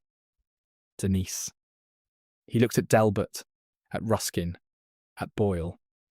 Something in his face started to fold, slow, like a man watching weather change on a horizon he couldn't outrun. "What is this?" "Morning, Grant," I said. "Thought we'd all come see how the third house is coming along." "There's no third house," he said. "Too fast. Not yet. We're just clearing the lot." "That's interesting," I said, "seeing as how you don't own this lot free and clear to begin with." The colour started leaving his face right about then, same as I'd pictured it, though pictures never quite match the real thing. "What are you talking about?" Delbert stepped forward. "Mr. Milner, my name is Delbert Vance. I represent Harold Overby. I have some documents here I think you and everyone present ought to hear. I don't need to hear anything from a lawyer my father-in-law hired to harass me." "Nobody's harassing anybody," I said, keeping my voice level. "The way I always do. Delbert's just going to read a page. You can listen or not. Your choice. But Mr. Ruskin here represents your bank, and Mr. Boyle represents $14,000 you owe him, and I imagine they'd both like to hear it too." Boyle spit his toothpick out and crossed his arms. "I'm listening." Ruskin opened his laptop bag slower, watching Grant's face with the careful neutrality of a man whose job depended on staying neutral. Denise got out of her car and came to stand beside me, not beside Grant. I saw him notice that, saw it land somewhere soft and unprotected. Delbert opened the folder. "This is a recorded easement," he said. "Filed with the Chandler County Recorder's Office 18 years ago. It grants Overby equipment sales, and its successors and assigns, permanent frontage rights along this stretch of Route 75. It has never been released, never amended. It remains, as of this morning, fully in force." He turned the page. "This is the original survey plat from that filing, cross-referenced against the current parcel boundaries." He held it up, turned it so Ruskin and Boyle could both see. Both lots Grant Milner purchased 4 years ago sit entirely within the easement boundary. Every square foot. The site went quiet except for the wind moving through the tall weeds at the lot's edge. "That means," Delbert continued, "Mr. Milner has never held clear, unencumbered title to either parcel. Any sale, any construction, any transfer of these lots requires a release from the easement holder. That is, from Mr. Overby. No such release has ever been requested or granted." Grant's mouth opened. Nothing came out for a second. That can't be right," he finally managed. "My title company cleared this. Piney Creek Title cleared this 4 years ago." "Piney Creek Title," Delbert said, "apparently did not pull the historical easement filings. That's a basic step in any competent title search. I'd suggest you talk to them about their errors and omissions coverage. You're going to need it." Ruskin was typing something into his laptop, his face gone carefully blank, the face of a man calculating exposure in real time. "Mr. Milner," Ruskin said, looking up, "does the loan documentation reference these lots as collateral for the Chandler Ridge financing?" Grant didn't answer right away. Denise looked at him, waiting.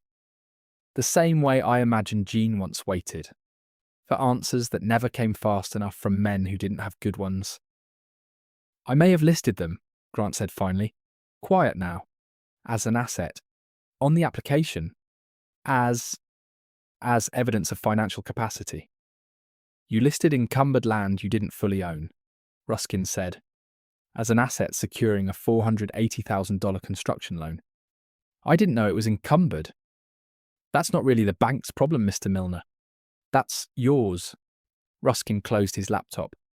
"I'll need to report this discrepancy.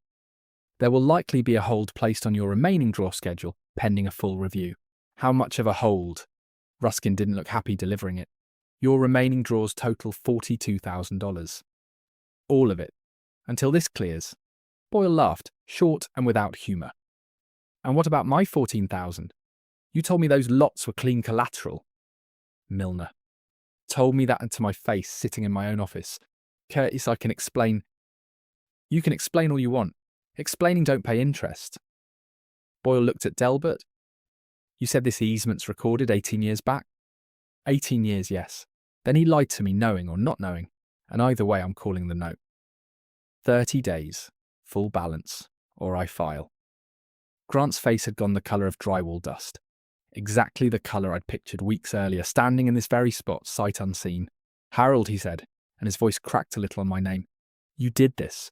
You've been sitting on this the whole time, letting me build, letting me borrow, just so you could, I didn't do anything, Grant, I said, quiet even.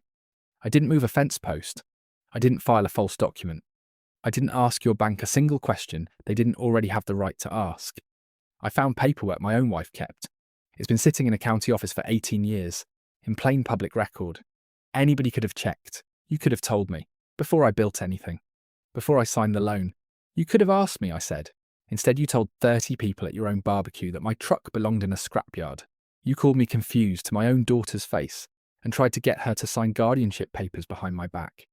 You never once, in 6 years, asked me a single honest question about that ground. You just assumed it was yours because nobody had stopped you yet. Grant had no answer for that. His mouth worked, but nothing came.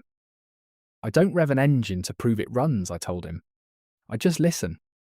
I've been listening a long, long time. Denise stepped forward then, closer to Grant, and for a second I thought she might comfort him. Instead, she looked him dead in the eye. You told me the market was soft, she said. You told me everything was fine. You let my father get accused of losing his mind so you could cover for your own mistakes. Denise, I was scared. I didn't know how to. You could have told me the truth, she said. That's all I ever wanted from you. Not money, not a bigger house. The truth. The site stayed quiet a long moment. Even the crew, 3 men who'd stopped pretending not to listen a while back, stood still by their idle mixer. Ruskin cleared his throat. I need to get back to the office and file this. Mr. Milner, you'll be hearing from our loan servicing department by end of week. Boyle followed him toward the cars. 30 days, Milner. I mean it. They left. The crew, sensing the day was done before it started, began packing up their tools without being told. Grant stood alone in the middle of his half-poured foundation, weeds and stakes around him, a for sale sign leaning in the wind. For the first time since I'd known him, he looked exactly as old as he was, 35, and exactly as lost as a man gets when every shortcut he ever took catches up to him on the same morning. Denise didn't go to him. She walked back to me instead. I put my arm around her shoulders. We stood there together, watching a young man realize the ground he'd been standing on had never once been his. I need some time, Denise said quietly. Away from him. To think. Take all the time you need, I said. You've got a home with me for as long as you want it. We walked to our vehicles. I looked back once at Grant, still standing there staring at the 2 rectangles Delbert's map had drawn, weeds up past his boots. For a moment, just a moment, I felt something that wasn't triumph. I felt sorry for him. Not enough to undo anything, but enough to remember he was still, in some broken way, my daughter's husband, my grandson's father, a young man who'd made a long chain of small, cowardly choices instead of one honest, hard one. I got in my truck. It started on the first turn. I drove home slow, the long way, past the old dealership lot, past the empty sign I still keep up out of stubbornness. For the first time in 6 weeks, the drive felt like nothing more than a drive. No weight riding along beside me, except the green box, quiet now, on the seat where Jean used to sit. The days after the Chandler Ridge site went by slower than I expected. Not slower like waiting, slower like a machine winding down after you finally cut the power. Piney Creek title, an abstract, called me first 2 days later. A young man, apologetic, careful with every word, said that errors and omissions carrier wanted to resolve the matter quickly and fairly. I told him to call Delbert. That's what I paid Delbert for. Fairly, in the end, meant a settlement of $68,000, paid to clear the recorded lien and cover the back rent on the frontage easement I was legally owed. $1,100 a month, times 18 months, came to $19,800 of that number by itself. Delbert whistled when the letter came through. Sloppy costs somebody money eventually, he said, echoing his own line back at me. Just took a little longer than usual to land on the right somebody.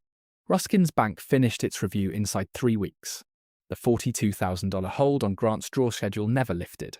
Instead, the bank called the whole loan $480,000, due in full, the house not finished, the framing crew long gone home for good.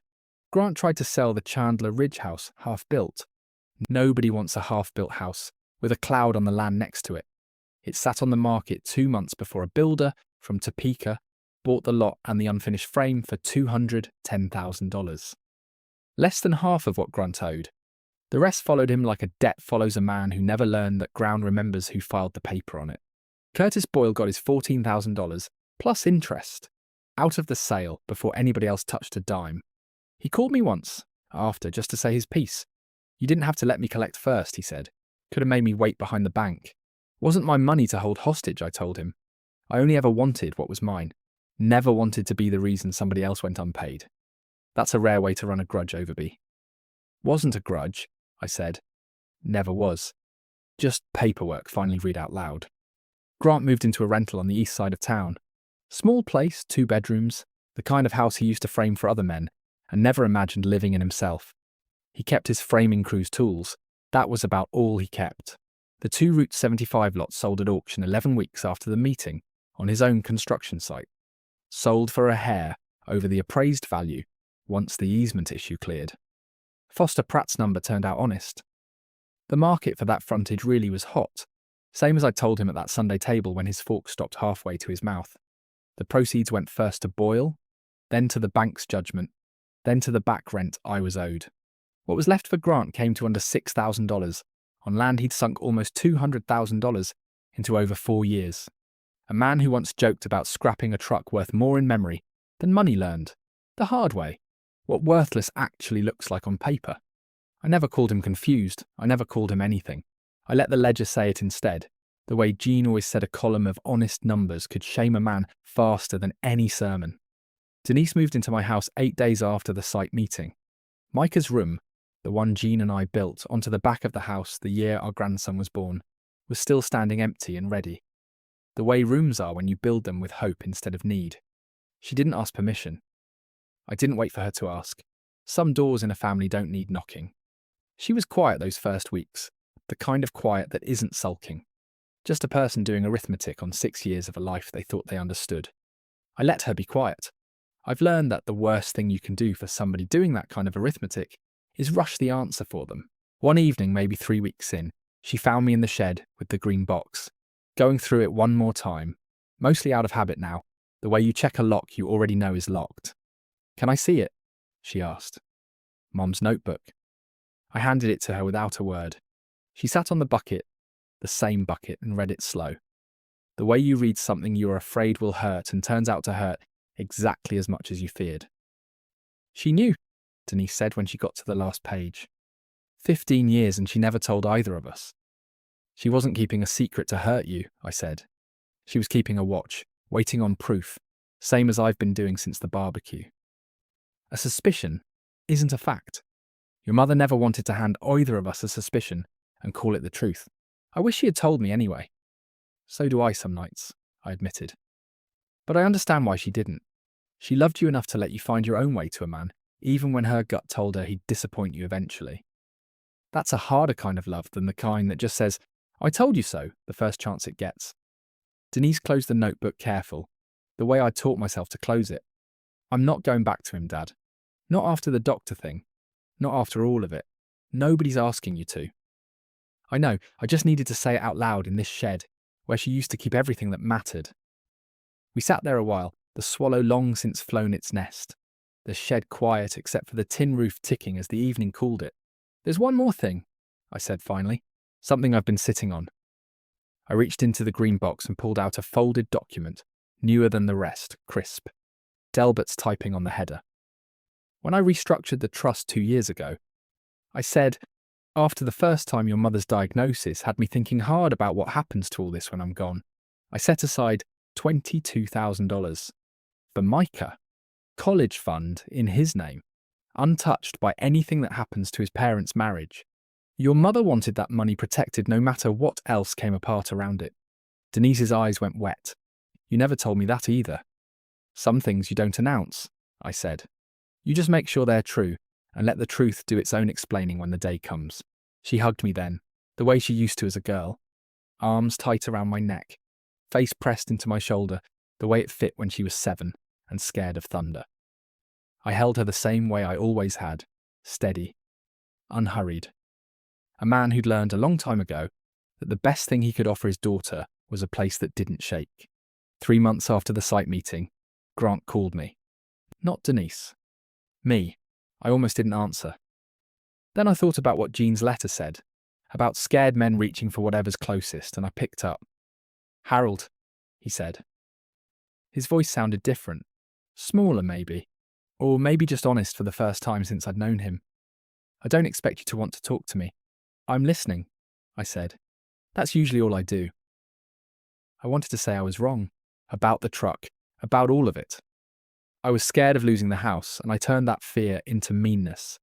And I let it land on you because you were the safest target I had. A long pause on the line. I know sorry doesn't undo the doctor thing. I know it doesn't undo any of it. No, I agreed. It doesn't. But it's a start most men in your spot never bother making. I'm not asking you to forgive me, he said. I know I don't get to ask that yet. Maybe not for a long time. I just wanted you to hear it. One time, straight, without a lawyer between us. I thought about Jean's letter, about the line that stuck with me most. Don't be too hard on Denise. She loves that man. And love makes people slow to see what's right in front of them. I'll tell you what I told your bank, I said. Nothing criminal happened here, and nothing gets undone by an apology either. But a man who owns up to the mess he made can usually build something honest out of the rubble, if he's willing to start smaller than his pride wants. You want back into this family's good graces, you don't do it with a phone call. You do it the way I built everything I've got. Slow, honest, one true thing at a time, for longer than feels fair. I can do that, he said. I want to do that. For Micah, if nothing else. Start there then, I said. Micah's the one who never did anything wrong in any of this. We hung up. I didn't tell Denise about the call right away. Some doors, I've learned, need to stay cracked a good while before you find out if a man really means to walk back through them, or just wants credit for standing near the frame. I told her a month later, over Sunday dinner, the two of us alone at the kitchen table, Micah asleep in his room down the hall. I laid it out plain the way I laid everything else out plain across this whole business. The call, what Grant had said, what I'd told him back. Denise sat with it a long moment, turning her water glass slow on the table, the way her mother used to turn a coffee cup when she was deciding how much of her mind to speak. You didn't forgive him, she said. Not quite a question. No, I said. That's not mine to hand out on his behalf. That's yours if it ever comes, and only when you're good and ready, not day before. But you talked to him. He called. I listened. Man's got a right to say his piece, even to somebody who isn't obligated to accept it. I turned my own glass a little, an old habit I'd picked up from Jean without ever meaning to. I told him same as I'm telling you now. Sorry's a start. It isn't a finish line. He wants back into good graces with this family. He's going to have to prove it the slow way, the same way I built everything I've got. One honest year at a time, not one apologetic phone call. What if he never proves it? Then he never proves it, I said, and you and Micah go right on building a good life without him carrying any weight in it. That's not a threat, Denise. That's just arithmetic. A man either does the work or he doesn't, and either way, you and that boy come out the other side standing on your own 2 feet, same as I always meant for you two.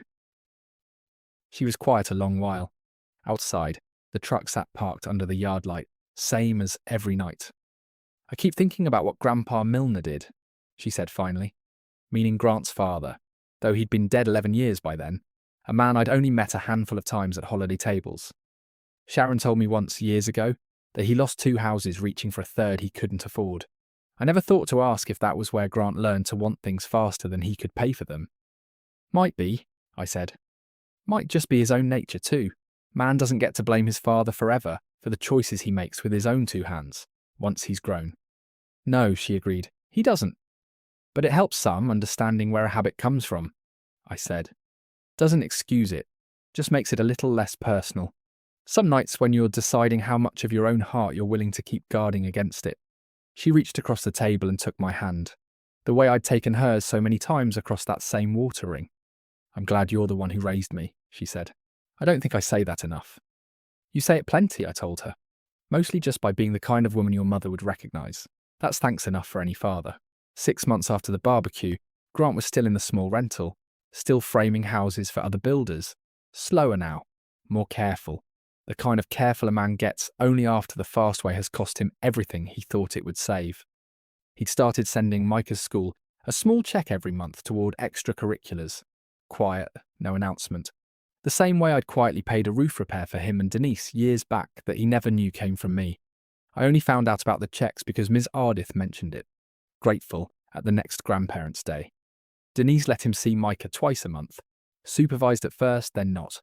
Once it was clear, he showed up sober, on time, and asking nothing of anyone but a little of his son's attention. She hadn't gone back to him. I didn't expect she would, not soon, maybe not ever. But she'd stopped flinching when his name came up at the dinner table, and that, in my experience, is usually where forgiveness starts. Quiet and practical, long before anybody calls it by that name. I put the settlement money to use the way Jean would have wanted. Not spent on myself. I never needed much beyond what I already had. I paid off the roof and the furnace on the little Baptist church, 2 blocks from Fairview Cemetery. The one Jean attended every Sunday of her adult life. The one that had been putting off both repairs for lack of funds since before she passed. $6,400, paid quiet, no plaque, no announcement from the pulpit. Pastor Nowak found out who wrote the check, only because the contractor let it slip. He called to thank me. I told him Jean would have wanted her name kept out of it, and to just keep the lights on and the roof dry for the next 50 years of families who needed a quiet place on a Sunday morning. I also did one more thing, smaller, that I never told a soul about until now. I found the boy who used to work Saturdays sweeping the old dealership lot when I still ran it.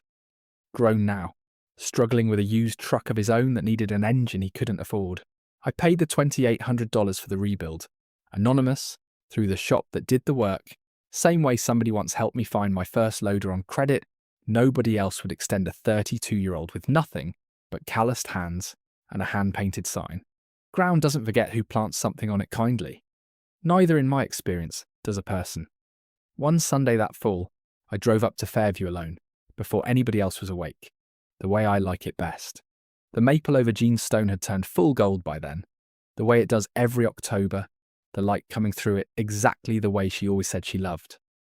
I sat on the little stone bench a long while. "It's done, Jean," I told her. The ground held, every bit of it, same as you said it would.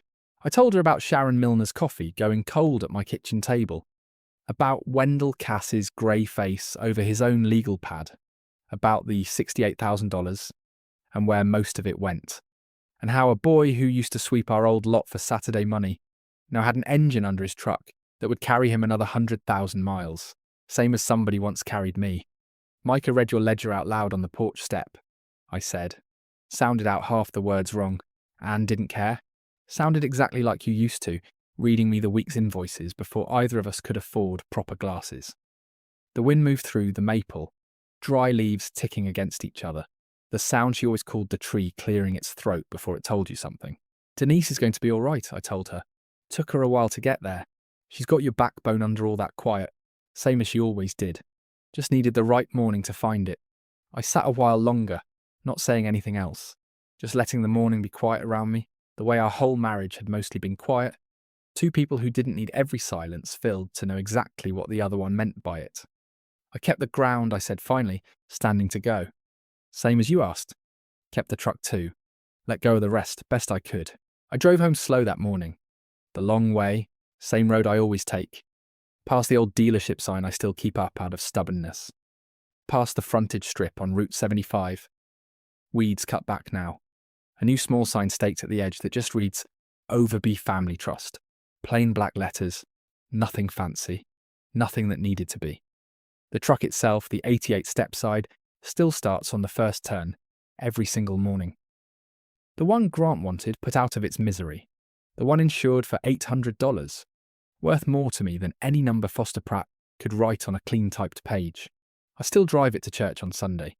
I still drive it to Fairview, up the little rise under the maple tree, more often than I used to, now that there's more to tell Jean than there used to be. One evening, about 8 months after the barbecue, Micah asked if he could help me wash it. I said sure, same as always. He's 9 now, tall enough to reach the hood without standing on the running board. "Grandpa," he said, working a soapy rag along the rusted fender. "Careful, the way I taught him. Dad said he was wrong about your truck. He said it's worth more than his whole house was. Did he now?" He said the truck paid for the house he used to grill at. Is that true? I looked at my grandson a long moment. 9 years old, still innocent in the ways that matter, carrying a little more understanding now than an 8-year-old should have to. "In a manner of speaking, buddy," I said. "Every foot of ground under that house sat on paper this truck's first business ever signed. Your Uncle Grant just never checked whose name was still on it."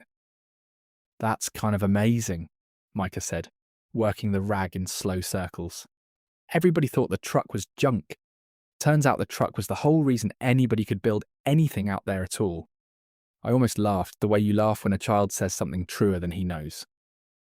Denise came out onto the porch about then, drying her hands on a dish towel, and stood watching us in the last of the evening light.